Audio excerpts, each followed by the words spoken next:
with all these verbs, all the doing verbs that we shared, we need to remember that the heart of all this process is to reflect.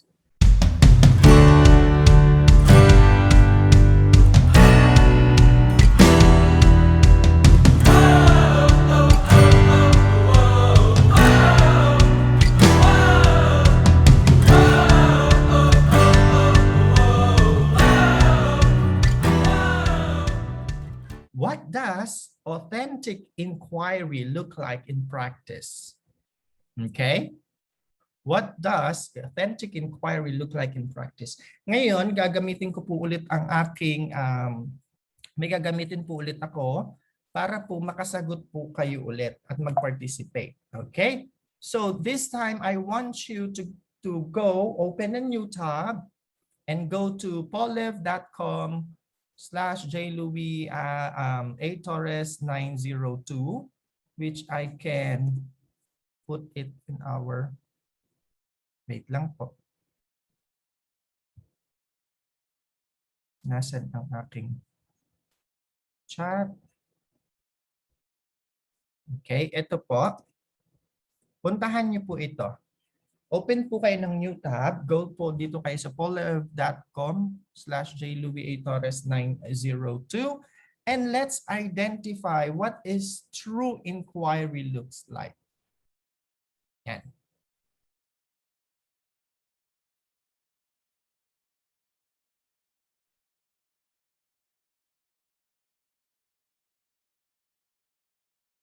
Nandiyan na po ba kayo?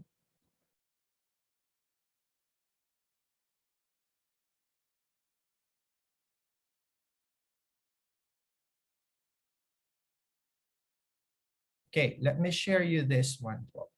Para po, okay. Can you see it?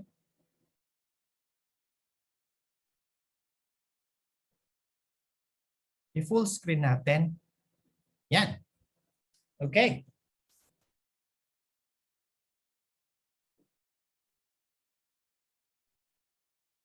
Teacher as a facilitator. Ayan po. Sagot po tayo mga ma'am at saka sir.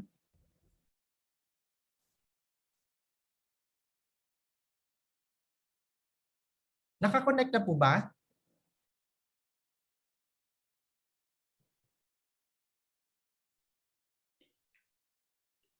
Yan. By the way, sir. ayan, okay. By the way, meron po tayong dalawang tamang sagot dito. Okay? Meron po tayong dalawa or tatlong tamang sagot.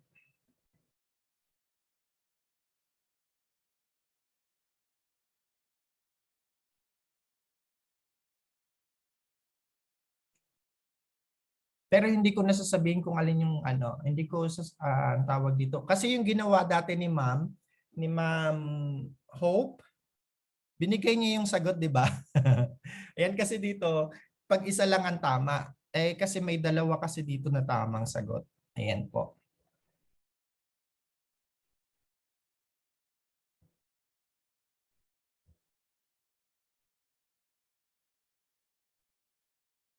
Yan, nakikita niyo naman po yata, no?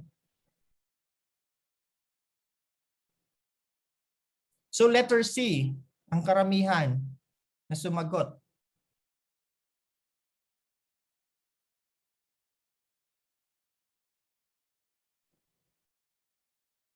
Tama po? Ayan, may A din.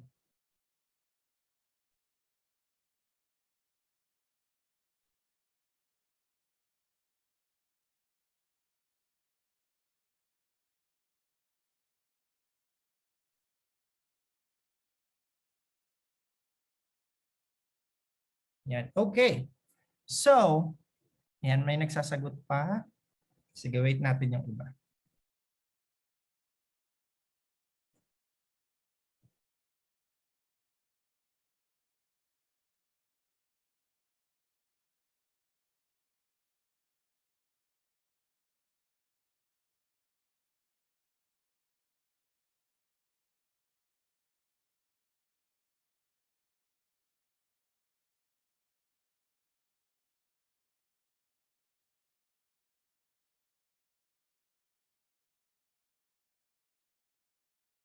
Yan, meron pa pong sumasagot. So, meron tayong 76% sa C. Ayan, 77 na.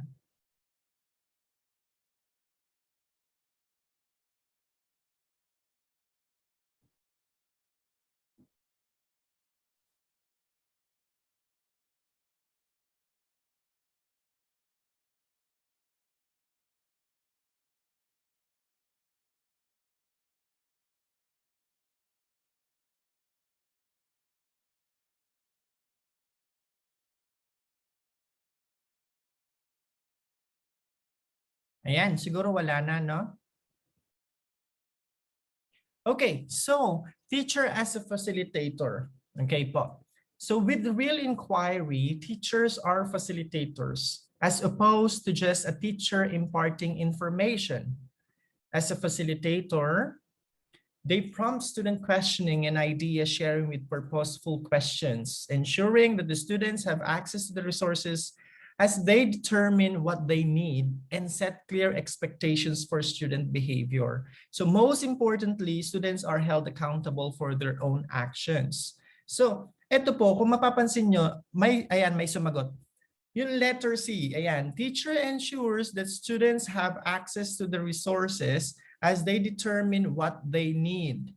May sumagot din po ng teacher set expectations but students are held accountable for their own actions. Actually, as a facilitator, ayan, we really need to make sure na nagpo-provide tayo ng resources but at the same time, the students need to determine, the teacher needs to determine ano po yung kailangan na resources ng mga bata. Hindi po pwede na ang teacher ay nagpo-provide lang ng resources. Okay po? And the teacher sets expectations but students are held accountable for their own actions. So, sa simula pa lang po ng klase, magkakaroon na po ng magsiset po tayo ng expectations together with our kids, with our students, so that they know that they are accountable for their own actions. Yan po. Okay? Next po natin.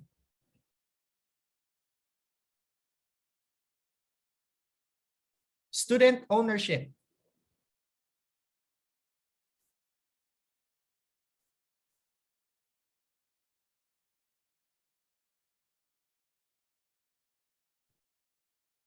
Yan, student ownership naman.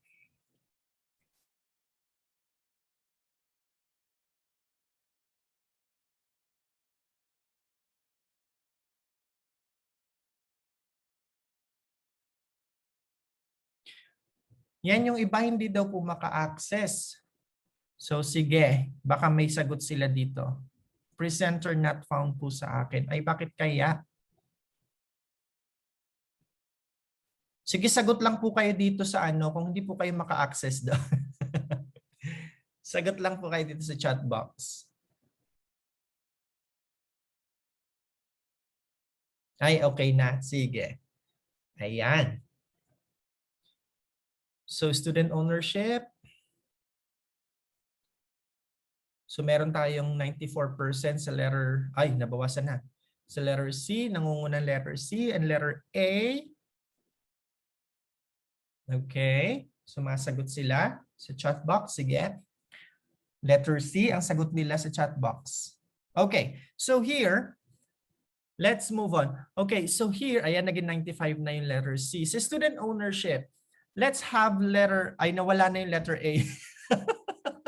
Nawala na. So students are given meaningful tasks that are engaging and challenging. So ano ba ito? Ano bang ibig sabihin nito? And another one, tama po kayo sa sagot nyo. Letter C is right there. And also, alin pa? Dalawa yung sagot dito eh. Letter C lang talaga. Yan. How about yung letter A? May nagsagot kanina ng letter A. Nagbago yung isip nila. Let's take a look at this. Students working independently have no one depending on them and therefore not much incentive to perform beyond minimum expectations. So ano po ba yan? Ano po ba yan? Tingin niyo po ba mali yan?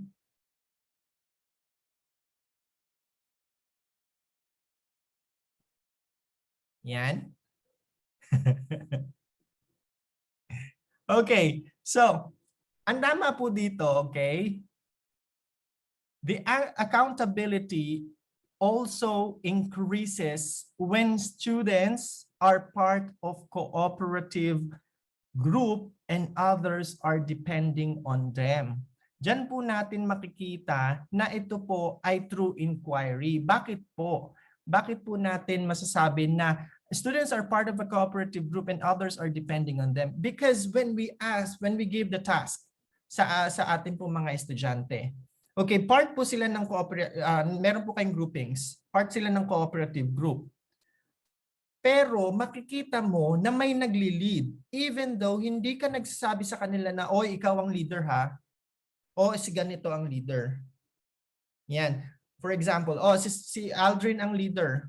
O si Sarah ang leader. Hindi pag minsan hindi tayo nagbibigay. But when we ask them to be in groups, makikita mo sila na meron talagang may nagiging leader. May nag-stand as the leader. So ito yung tinatawag natin na student ownership. And at the same time, student ownership increases when students are given meaningful tasks that are engaging and challenging. Ayan, dalawa po sila. So yan dalawa po na yan. So tama po kayo. It's supposed to be letter B po at letter C. Yung letter A po, students working independently have no one depending on them and therefore not much incentive to perform beyond minimum expectations. So ibig sabihin po nito, basta na lang po sila gumawa. Ayan, sinabihan niyo po sila na okay, you do this alone. Pero wala po, siya lang po talaga ang gumagawa sa sarili niya. So kahit na may ownership siya, there's no much incentive po to perform beyond minimum expectations. So actually, it's a flawed inquiry. Yan. Next natin. The members always depend on the leader and not giving their effort to help in letter B. Yun po yung paliwanag niyo, ma'am, sa letter B. Bakit po hindi yun yung answer niyo? Kasi nga po, ito po ang tinitingnan natin dito sa student ownership. We develop the students ownership and leadership. Okay po. Kasi pag sinabi natin student ownership, kahit na naka-group kami, sige lang, mas nai-empower po kasi sila. Mas nai-empower ang ating mga estudyante. At yung accountability po, yung accountability po kasi ay tumataas. Kapag po alam ng estudyante na sige, may group activity tayo at may nakadepende sa atin. So ang mangyayari po niyan, lahat po sila ay mag-stand out. Yan. Okay, next po tayo.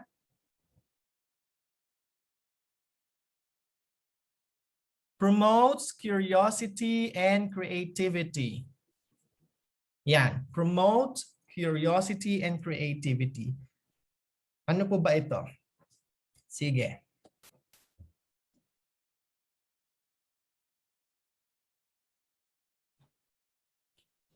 Okay, students are encouraged to think outside the box and creatively test their theories.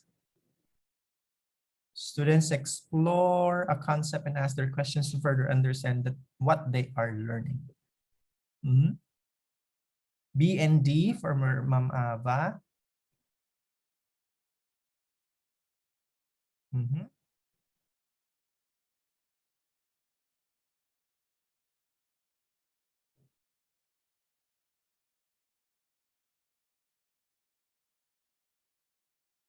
Okay, B and D.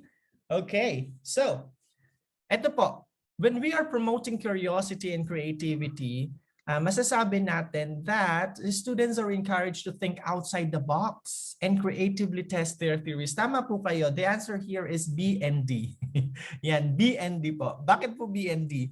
Kasi po, kapag po, tama po kayo, ang daming sumagot ng letter B. Kasi we are always encouraging the students to think outside the box. Hindi pwede na, okay, kung ano na lang ang maisip natin yun na, what else we are yun nga, tulad ng sinabi ko sa inyo, we are promoting critical thinking skills, di ba? So kung hindi na-develop sa kanila yan, they are not going to think outside the box. Yun po. Ayan. So letter D, tama din po yung letter D. Students explore a concept and ask their questions to further understand what they are learning. So as what I've said sa inquiry po, they are exploring concepts, and at the same time, while they are exploring concepts, they continuously ask questions for them to further understand kung ano po yung pinag-aaralan nila. Doon po sa letter A and letter C, they are flawed inquiry. Bakit flawed inquiry po? First po, sa letter A, it implies that students' questions are irrelevant and they only need to focus on what is in the textbook or taught by the teacher. So, ibig sabihin, they are not allowed to think outside the box. Kung ano lang talaga yung nakalagay sa textbook at sa katinuro ni teacher, yun na. So wala nang question dyan. Yan. Yun po yung sinasabi sa letter A. Sa letter C naman po, students have little or no opportunities for creative thinking. So we just ask the students, okay, for example, we are just giving the students to answer the worksheet, the ready-made worksheet. And that's it po. Magano lang sila ng magdo-drawing or kukulayan po nila, but there's no other creative thinking involved po doon. Yan. So the answer is B and D. Next po. Prepare students for future challenges and roles. Ayan. Hindi pa pala na-activate.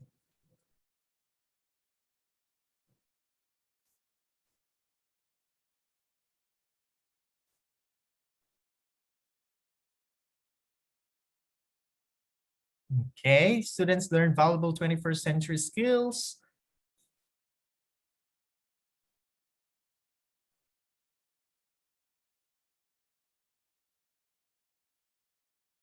Ayan, may sagot po na A. Dalawa rin po ang sagot natin dito.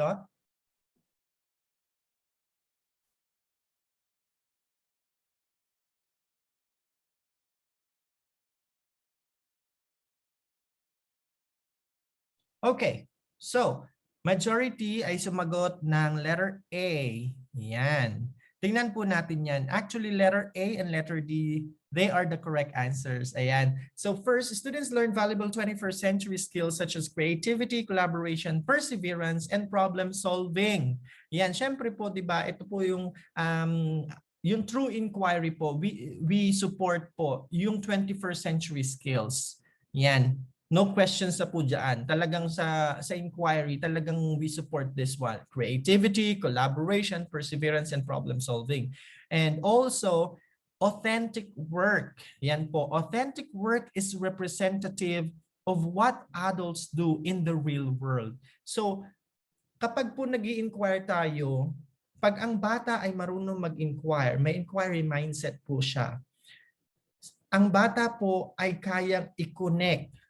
Yan po, i-connect. Yung authentic work po nila, pwede nila yung i-connect yan sa nangyayari sa totoong buhay. Lahat po ng natututunan nila, na ano po nila yan, nakukonect nila sa real world. So that is a true inquiry po. Yan. Next na tayo. Okay, wide range of resources. Wide range of resources. Meron din pong dalawa ito.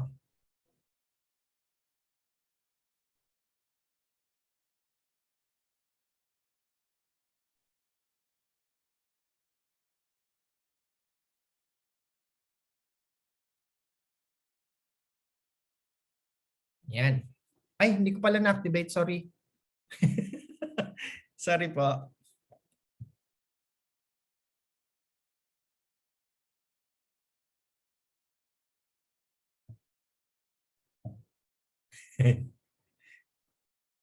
Okay, so may sagot tayo dito. Letter B, 100%. May dalawang sagot po ah. Ayan, B and D. Nagana na. Sumasagot na po yung iba.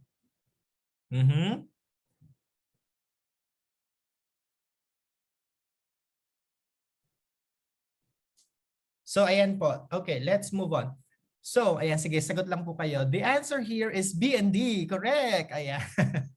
Kasi po, when we, in a true inquiry po, we let okay, the students to use the resources po to explore different ideas. So kung wala pong resources tayong ibibigay sa mga bata, hindi po sila makakapag-explore.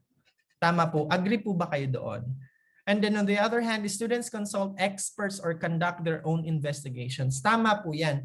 Ang mga estudyante po, eto po ang mga estudyante po, kung meron po silang resources available para makapag-explore, inquiry is happening. Okay po.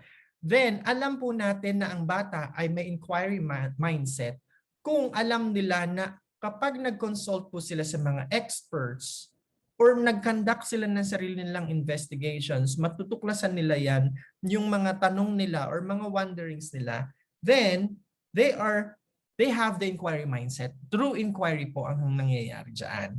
Yan, tama po yan. Pero kung ito po ay, ang research po ay limited lang sa books and online sources, hindi po yan, flawed inquiry po yan.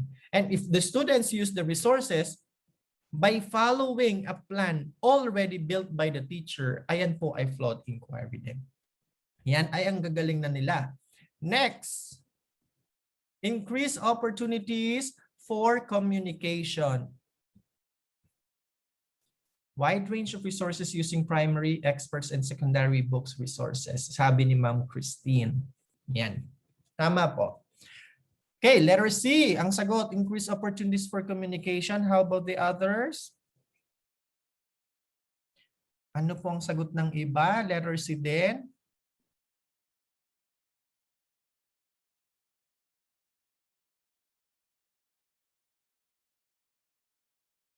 Ayan. Tingnan nga natin.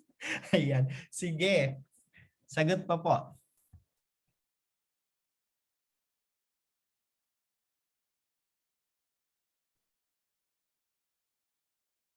It's letter A and C. Tama po kayo. Students must communicate their needs and offer progress updates.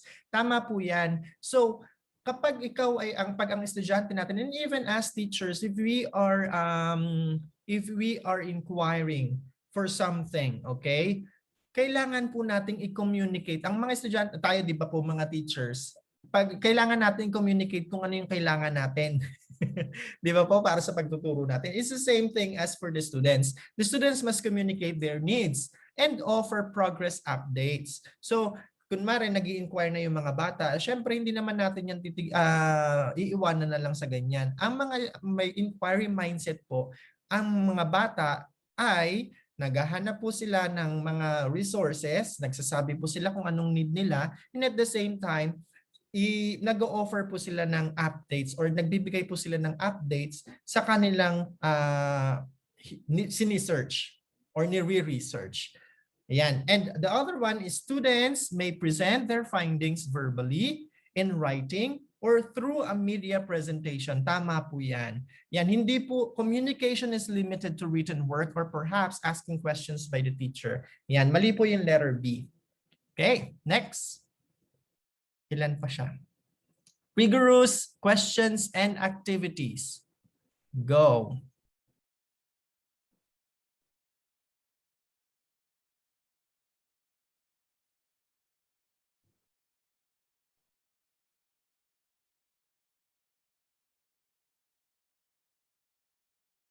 Kapit lang po sa mga sa internet ninyo. Yan, A and B ang sagot ni Sir. Let's see. May D na sumasagot.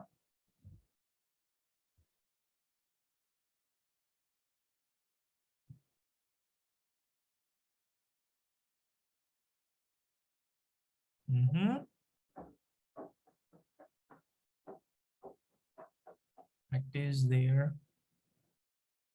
Okay, A and D.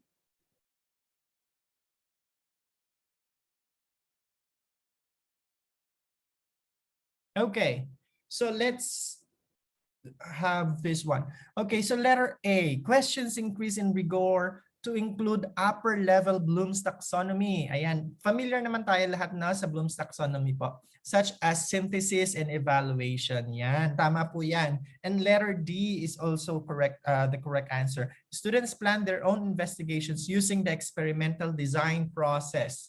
Yan po. Yung letter B and letter C po kasi, ayan, tulad po letter C, students are given ready-made worksheets. So wala na po yan. Kailangan lang po tapusin yung worksheet, done. Wala pong inquiry nangyari doon. Students complete a task or activity by following step-by-step instructions. So, kailangan lang talaga natin, wala na, hindi na nag-inquire, para lang nagluluto ng adobo. So, wala, para po nagluluto na tayo ng adobo niyan.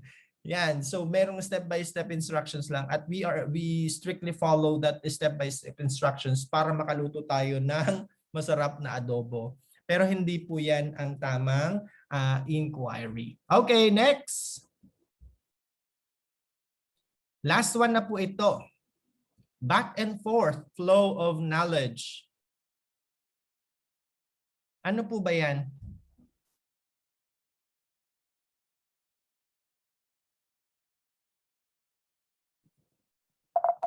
Oops.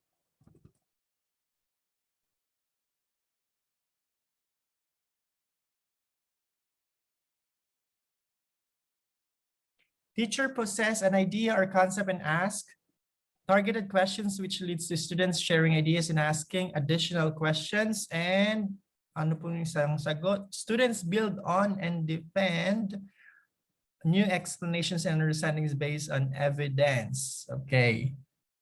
Wait pa natin yung iba konti.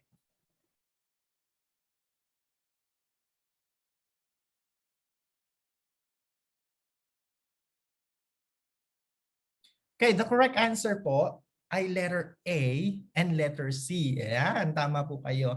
Why? Sa through inquiry po, teacher possess an idea or concept and ask targeted questions na maglilid po sa mga bata na makapag-share sila ng ideas nila at may sabi ko nga po sa inyo, habang sila ay nasa inquiry process, there will be a lot of questions po na may encounter nila dyan. Yan. Kaya tama po kayo sa letter A. On the other hand, sa letter C naman, students build on and defend new explanations and understandings based on evidence. Yes, tama din po kayo dito. Through inquiry po yan.